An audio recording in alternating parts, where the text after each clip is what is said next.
Assalamualaikum warahmatullahi wabarakatuh. Bapak dan Ibu yang luar biasa, ya tetap bersabar untuk sama-sama belajar di channel kita semua, Transformasi Pendidikan. Saatnya kembali ke Hitoh.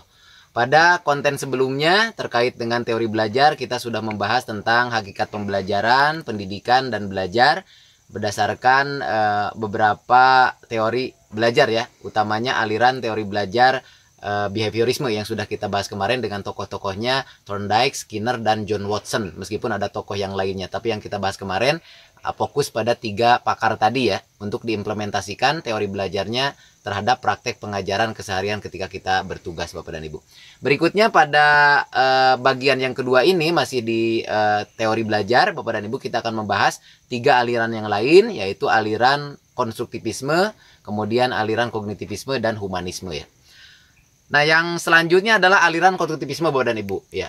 Belajar menurut aliran konstruktivisme adalah suatu proses untuk mengonstruksi atau membangun ide dan gagasan yang didasarkan pada pengetahuan awal ya, atau pengetahuan sebelumnya. Dengan demikian, maka kalau aliran behaviorisme kemarin yang sudah kita bahas itu cocok untuk dilaksanakan di kelas awal ya, Bapak dan Ibu, karena pengetahuannya masih belum mencukupi pengetahuan awalnya. Kalau diberikan konstruktivisme itu juga bisa dilakukan, tetapi tidak terlalu relevan ya. Yang relevan itu adalah aliran behaviorisme, karena siswa SD itu pada umumnya senang dipuji. Maka aliran behaviorisme sepertinya memfasilitasi itu semua. Nah, kemudian yang kedua adalah aliran konstruktivisme. Ini cocok diterapkan di kelas tinggi ya. Karena kalau di SD ya, di kelas tinggi, karena sudah mendapatkan pengetahuan awal yang agak banyak dalam benaknya. Dengan demikian memiliki dasar yang agak kuat ketika mereka diberikan kesempatan untuk mengonstruksi atau membangun ide gagasan ya, berdasarkan pengetahuan yang sudah ada dalam benaknya. Jadi aliran ini mendeskripsikan bahwa belajar merupakan proses pembelajar yang aktif mengonstruksi ya, kemudian membangun pengetahuan, gagasan, atau konsep yang baru yang didasarkan terhadap pengetahuan atau konsep yang sudah dipelajari sebelumnya gitu ya. Nah, pakarnya yang akan kita bahas di sini adalah bapaknya konstruktivisme, yaitu Brunner dan Vygotsky ya, yang akan kita bahas. 2 pakar itu yang akan kita bahas bagaimana teori belajarnya sesuai dengan aliran teori belajar konstruktivisme ini. Nah, menurut Brunner, Bapak dan Ibu ya, ketika belajar ya, supaya siswa mampu mengonstruksi pengetahuan, ide, dan gagasannya berdasarkan pengetahuan yang sudah dipelajari sebelumnya atau pengetahuan yang sudah diketahui oleh siswa, maka yang pertama dilakukan adalah aktifkan mereka untuk mengotak-atik benda apa saja ya. Karena memang anak SD ini pada umumnya berpikir konkret ya. Maka libatkanlah sesuatu hal yang memang konkret, dapat dipegang oleh siswa, dapat diotak-atik dan sebagainya. Nah, fase di mana anak memegang, mengotak-atik, terlibat terhadap sesuatu yang konkret, bereksplorasi, kemudian memegang benda-benda nyata dan sebagainya, itu masuk pada tahap N-aktif ya. Jadi tahap N-aktif adalah tahap di mana anak itu memegang atau mengotak-atik benda langsung. Kemudian barulah setelah itu, supaya melepas ketergantungannya terhadap benda, mulailah masuk pada berikutnya, yaitu tahap ikonik. Di sini ada ikon atau gambar-gambar yang dimunculkan yang merepresentasikan benda konkret tadi ya. Dan tidak sampai di sana, supaya semuanya tertanam dalam benaknya ya, supaya semuanya itu terjadi sesuatu yang bisa saling keterkaitan antara yang akan dipelajari dengan apa yang sudah ada dalam benak siswa atau sudah dipelajarinya, maka muncul di sini abstraksi atau tahap simbolik. Dalam tahap simbolik di sini ada abstraksi ya, di mana sesuatu yang nyata tadi setelah dibuat menjadi gambar dibuat lebih abstrak lagi, dibuat menjadi simbol. Bisa jadi guru menjelaskan dalam bentuk konsep-konsep ya, sehingga cenderung abstrak ya. Nah, tahapan inilah yang merupakan tahapan dari teori belajar Brunner ya. Jadi ada tahap N-aktif, yaitu mengotak-atik benda secara langsung, tahap ikonik yaitu gambar, tahap simbolik yaitu simbol atau sesuatu yang abstrak gitu, yang nanti disampaikan oleh guru dalam pembelajaran ya. Nah, itu adalah teori belajar dari Brunner ya, masih masuk pada aliran konstruktivisme. Jadi kata kunci dari aliran konstruktivisme adalah mengonstruksi, membangun ide gagasan. Jadi kalau ada kata ide, gagasan, membangun, mengonstruksi ya, itu adalah aliran teori belajar konstruktivisme. Nah, pakarnya bapaknya adalah Brunner tadi ya. Tahapannya adalah N-aktif, ikonik, simbolik. Belajar itu melalui aktivitas langsung, memegang-megang ya, aktivitas melibatkan siswa dengan benda nyata, benda konkret, itu namanya enaktif. Kemudian ikonik digiring ke benda berbentuk gambar ya, atau teks. Ya, selanjutnya simbolik ke hal-hal yang lebih abstrak gitu ya. Di antaranya konsep-konsep yang disampaikan oleh guru. Nah, kemudian pakar di aliran teori belajar konstruktivisme yang kedua adalah Vygotsky ya. Nah, kalau Brunner itu erat kaitannya dengan konstruktivisme secara individu ya. Nah, kalau Vygotsky adalah konstruktivisme sosial. Jadi bagaimana siswa dapat membangun, mengonstruksi pengetahuannya itu dengan pengaruh dari lingkungan gitu ya. Nah, di antaranya aktivitas yang paling dominan dengan aliran teori belajar Vygotsky ini adalah aktivitas diskusi kelompok ya. Jadi kalau belajar melalui diskusi kelompok, maka dimungkinkan siswa itu mengalami zona perkembangan proksimal atau yang disebut dengan zone of proximal development gitu ya. Nah, jadi kalau dia belajar sendiri ya tanpa ada pengaruh dari teman-temannya ketika diskusi, bisa jadi dia skornya 60 ya. Nah, itu yang disebut dengan perkembangan aktual ketika mereka belajar sendiri. Kemudian ada pengaruh dari temannya berdiskusi, maka skornya jadi bertambah ya. Asalnya tadi 60, skornya menjadi setelah mendapatkan pengaruh dari lingkungan, yaitu teman-teman sekelompoknya ketika diskusi, skornya menjadi 90 ya. Maka 90 ini setelah ada pengaruh dari teman-teman sekelompoknya atau lingkungan ya, maka ini yang disebut dengan perkembangan potensial. Nah, ada selisih antara perkembangan potensial dengan perkembangan aktual ya. Nah, selisih inilah yang disebut dengan zone of proximal development atau ZPD ya. Nah, ZPD ini bisa positif bisa negatif tergantung pengaruh lingkungannya. Kalau pengaruhnya positif, maka ZPD ini akan positif juga. Nah, kalau ZPD-nya positif, ini pertanda bahwa pengaruh dari lingkungan itu memberikan dampak yang baik ya. Artinya perkembangan potensialnya lebih tinggi daripada perkembangan aktual. Sebaliknya kalau ZPD-nya negatif, ini ciri bahwa pengaruh dari lingkungan itu berpengaruh buruk bagi siswa ya. Karena pengembangan aktualnya lebih tinggi dari perkembangan potensial, sehingga ZPD-nya menjadi negatif. Nah, zone of proximal development, perkembangan aktual, perkembangan potensial itu sebagai ciri teori belajar dari Vygotsky ya, tentang konstruktivisme sosial, di mana belajar ada pengaruh dari lingkungan. Begitu Bapak dan Ibu. Salah satu metodenya diantaranya adalah metode diskusi ya. Metode diskusi itu implementasi dari teori belajar Vygotsky Bapak dan Ibu. Kemudian kalau tadi penemuan ya secara individu ya, itu implementasi dalam pembelajarannya ketika siswa mencari tahu sendiri ya, dengan cara bereksplorasi dan sebagainya, itu implementasi dari aliran teori belajar konstruktivisme Brunner. Nah, berikutnya Bapak dan Ibu kita akan membahas tentang aliran teori belajar kognitivisme ya. Belajar menurut aliran kognitivisme adalah menata informasi di dalam benak siswa supaya terskemakan dengan baik dalam skematanya ya. Jadi kalau ada kata-kata skema, skemata, informasi ya, benak ya, kognitif, tertanam lama dalam benak, itu kata-kata kunci untuk aliran kognitivisme ya. Jadi sekali lagi, aliran kognitivisme memandang bahwa belajar adalah proses menata informasi supaya tertanam lama dalam benak siswa, terskemakan dalam skemata benaknya ya, kemudian berbaur seimbang ya dengan informasi yang sudah tertanam lama dalam benaknya, yang disebut dengan pengetahuan awal atau prior knowledge ya. Nah, di dalam aliran teori belajar kognitivisme ini, pakar-pakar yang mendominasi ya adalah diantaranya ada Piaget, kemudian ada Gagne, ada David Ausubel ya, ada Van Engen dan yang lainnya. Yang akan kita bahas untuk sesi malam hari ini adalah 3 saja, yaitu teori belajar menurut Piaget, kemudian teori belajar menurut Gagne, dan teori belajar menurut David Ausubel. Yang ketiganya termasuk ke dalam aliran teori belajar kognitivisme ya. Nah, Bapak dan Ibu masih tetap di channel Transformasi Pendidikan, saatnya kembali ke Hitoh. Kita masuk kepada teori belajar aliran kognitivisme berdasarkan pernyataan atau teorinya dari Jean Piaget ya. Ditulisnya Jean Piaget tapi dibacanya Jean Piaget. Nah, menurut Piaget, Bapak dan Ibu ya, ketika siswa belajar maka akan melibatkan proses yang disebut dengan asimilasi, akomodasi dengan ekuilibrasi. Jadi ada asimilasi, ada akomodasi, ada ekuilibrasi ya. Menurut Piaget ini ya, ketika siswa belajar maka di dalam benaknya sudah ada pengetahuan awal yang disebut dengan prior knowledge.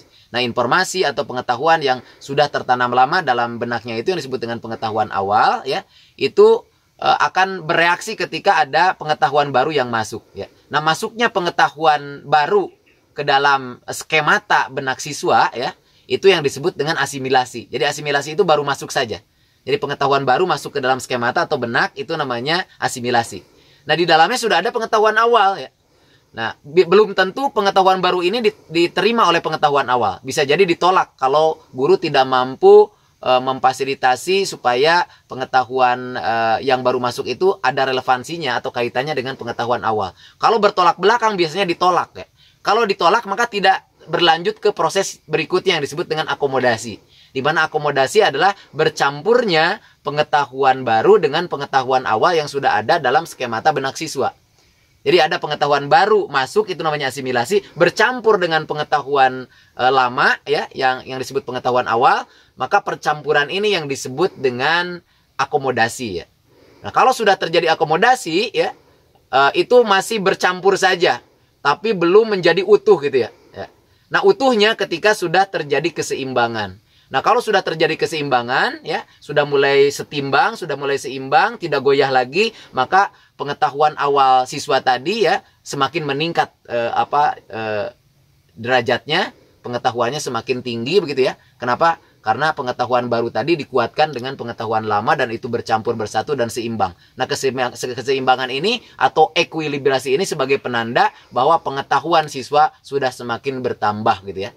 Bertambah kuat ya. Kemudian semakin tinggi derajatnya pengetahuannya. Kenapa? Karena sudah bersatu dengan pengetahuan baru yang baik, yang ada relevansinya dengan pengetahuan semula atau pengetahuan awal atau prior knowledge. Nah, itu adalah aliran teori belajar Piaget ya.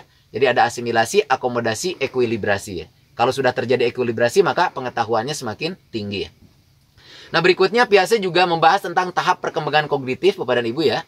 Ada 3 tahap perkembangan kognitif, ada 4 maaf. Ada 4 tahap perkembangan kognitif menurut Piaget. Yang pertama yaitu perkembangan kognitifnya tahap sensorik motorik.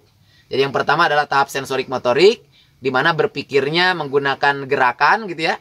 Masih short term memory atau memori jangka pendek ya. Seperti Bapak dan Ibu ketika netek kepada ibunya sudah dilupakan. Kenapa? Karena memori jangka pendek yang bekerja ya. Tidak ada satupun yang ingat kapan kita netek ke ibu bagaimana caranya itu ya. Ke orang tua kita itu sudah dilupakan karena short term memory usianya 0 sampai 2 tahun. Nah, ini yang disebut dengan tahap sensorik motorik. Tahap yang kedua adalah tahap praoperasional, yaitu usia PAUD dari 2 sampai 7 tahun. Nah, ini yang disebut dengan tahap praoperasional karena memang belum mengenal operasi. Maka pembelajaran membaca, berhitung, menulis, ya, penjumlahan, pengurangan sebaiknya dihindarkan karena mereka belum masuk pada tahap operasi, masih praoperasional. Nah, di sini yang dibelajarkan adalah warna, bentuk, bermain ya, bernyanyi dan sebagainya, bergembira karena dunianya memang seperti itu. Kemudian usia dari 7 sampai 11 tahun atau 12 tahun itu masuk pada tahap operasional konkret, itulah siswa SD. Nah, masuk pada tahap operasional konkret berarti ketika belajar harus melibatkan benda-benda konkret melulu gitu ya. Jadi harus selalu diawali dengan benda konkret karena memang masih berpikirnya masih konkret dari usia 7 sampai 11 atau 12 tahun. Itulah usia SD ya. Jadi usia SD masuk pada tahap perkembangan operasional konkret yang tergantung pada benda-benda konkret. Kemudian mereka sudah bisa melakukan penalaran induktif ya. Jadi mulai dari contoh baru simpulkan, ada rumus gitu ya. Kemudian mereka akan kesulitan untuk bernalar deduktif. Jadi kesulitan ketika belajar itu dimulai dari rumus ya. Kemudian dijelaskan dari konsep yang abstrak, itu akan kesulitan. Kenapa? Karena mereka itu kesulitan melakukan penalaran yang sifatnya deduktif. Jadi biasakan untuk mengajar siswa SD induktif ya, melalui contoh-contoh gitu ya. Nah, berikutnya siswa SD juga kesulitan mengaitkan satu konsep dengan konsep yang lainnya. Kalau itu dipisahkan terlebih dahulu ya, karena tabiat anak SD itu masih global murni ya, memandang sesuatu secara keseluruhan. Dengan demikian maka mengaitkan konsep satu dengan konsep yang lain yang pertama memiliki perbedaan yang banyak itu akan kesulitan siswa itu ya. Nah, kemudian akan banyak bergantung pada sesuatu yang kontekstual ya. Kemudian melibatkan aktivitas-aktivitas langsung, itu sesuatu yang disukai oleh anak SD yang masih berpikir konkret karena masuk pada tahap perkembangan kognitif tadi operasional konkret ya, dari usia 7 sampai 11 atau 12 tahun. Nah, terakhir adalah tahap operasional formal. Di sini sudah mulai mengenal abstraksi sehingga ketika belajar bisa melalui pendekatan yang deduktif dari teori, dari rumus ya. Karena itu sudah di atas 12 tahun berarti sudah bisa melakukan abstraksi dengan mudah ya, tanpa melibatkan benda konkret. Itu masuk pada tahap operasional formal Bapak dan Ibu ya. Itu di atas 12 atau 11 tahun ya, di atas 11 tahun. Nah, itu adalah teori belajar dari Piaget Bapak dan Ibu ya, masih tetap di channel kami Transformasi Pendidikan, saatnya kembali ke Hito.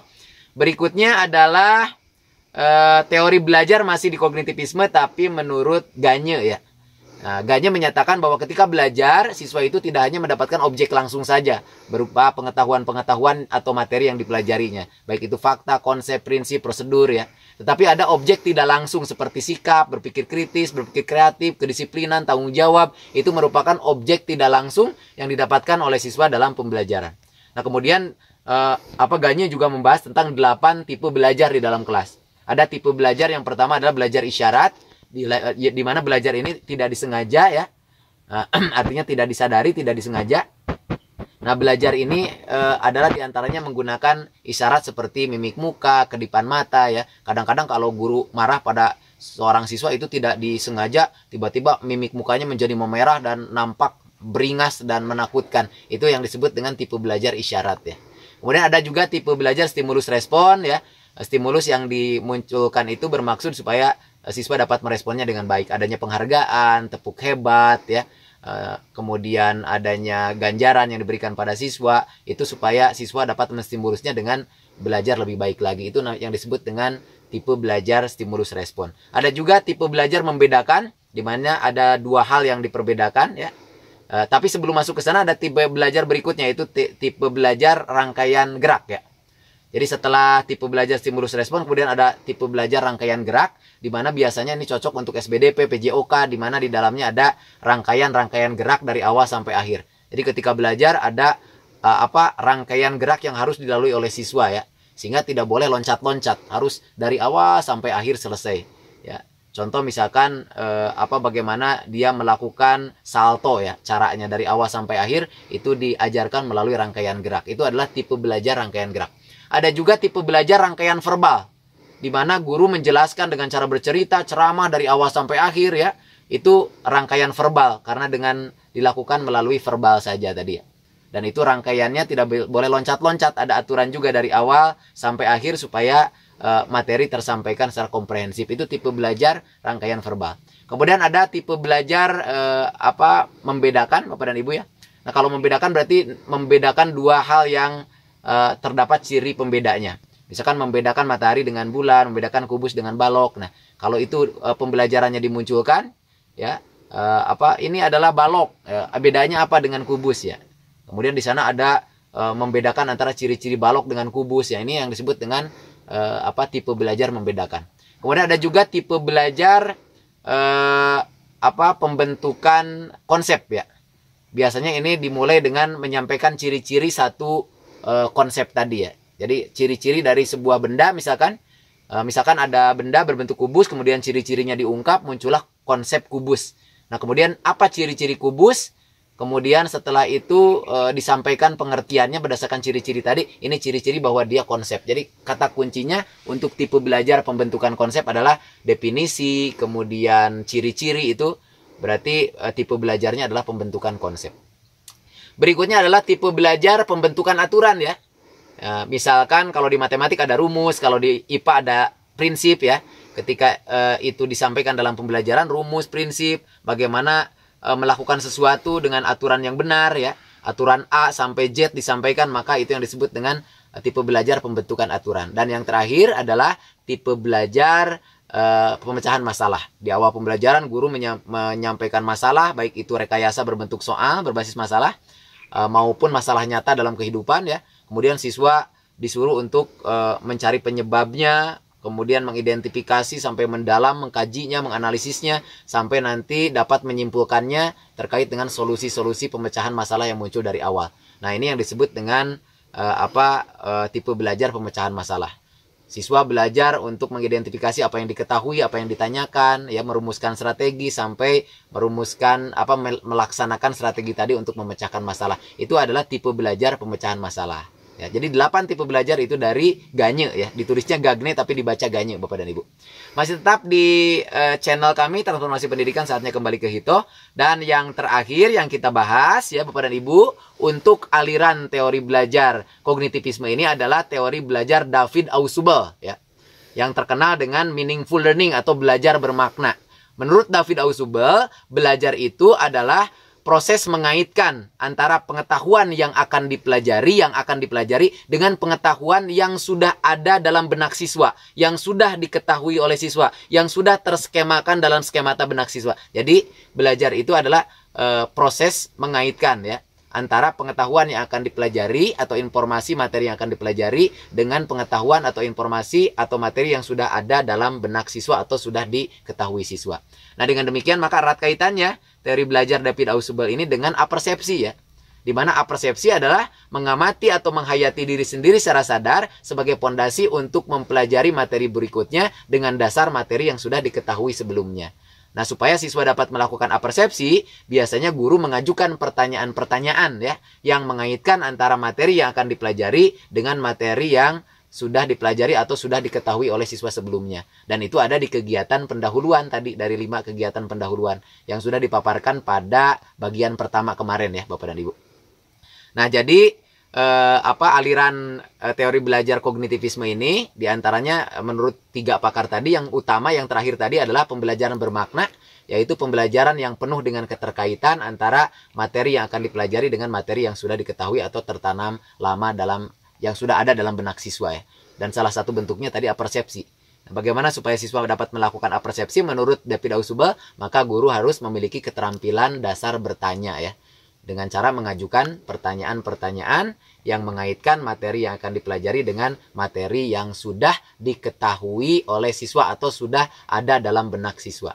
Itu Bapak dan Ibu ya, yang kita pelajari untuk hari ini terkait dengan aliran teori belajar konstruktivisme, juga aliran teori belajar kognitivisme. Tadi konstruktivisme kita bahas dari Brunner dan Vygotsky, kemudian kognitivisme kita bahas dari Piaget, Ganye, juga kita bahas dari David Ausubel ya. Kata kuncinya ingat Bapak dan Ibu ya, kalau David Ausubel adalah apa? Keterkaitan antara yang akan dipelajari dengan yang sudah diketahui ya, yang sudah ada dalam benak siswa begitu ya. Kemudian kalau tadi Ganye tipe belajar ya, ada 8 tipe belajar dengan ciri-cirinya tadi ya, masing-masing dari belajar isyarat sampai belajar pemecahan masalah. Kemudian dari Piaget tadi ada asimilasi, akomodasi, ekuilibrasi, juga ada tahap perkembangan kognitif. Untuk anak SD masuk pada tahap perkembangan kognitifnya operasional konkret. Itu Bapak dan Ibu untuk pembahasan kita hari ini ya tentang teori belajar. Mudah-mudahan bermanfaat dan dapat dipraktikkan dalam pembelajaran di kelas nantinya. Tetap semangat, tetap di channel kita semua Transformasi Pendidikan, saatnya kembali ke Hito. Assalamualaikum warahmatullahi wabarakatuh.